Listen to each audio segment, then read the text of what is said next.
сәлеметсіңдер ме оқушылар? 3 сынып 100 сабақ текше тікбұрышты параллелепипед.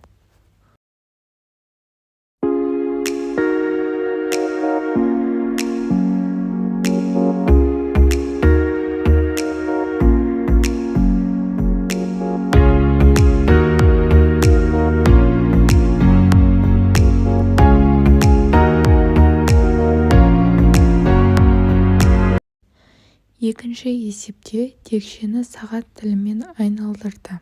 3 рет айналдырғанда қай суретке сәйкес келеді деген. Текшені сағат тілімен 3 рет айналдырғанда бұ нұсқасындағы суретке сәйкес келеді.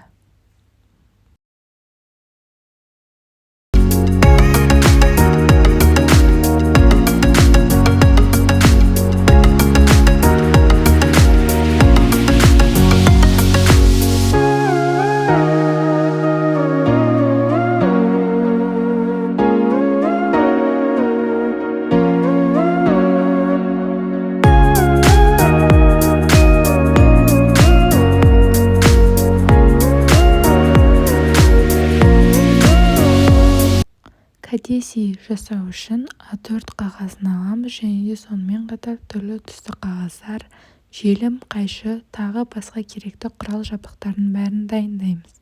Бірде 6 шаршы сызамыз және де сол сызған 6 шаршымызды қайшымен қиып аламыз. Осылайша кәдесый дайын болады.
Сегізінші есепте бірінші суретке үстінен қарағанда қай фигураға сәйкес келеді делінген. Бірінші суретке үстінен қарағанда Ә нұсқасындағы фигураға сәйкес келеді.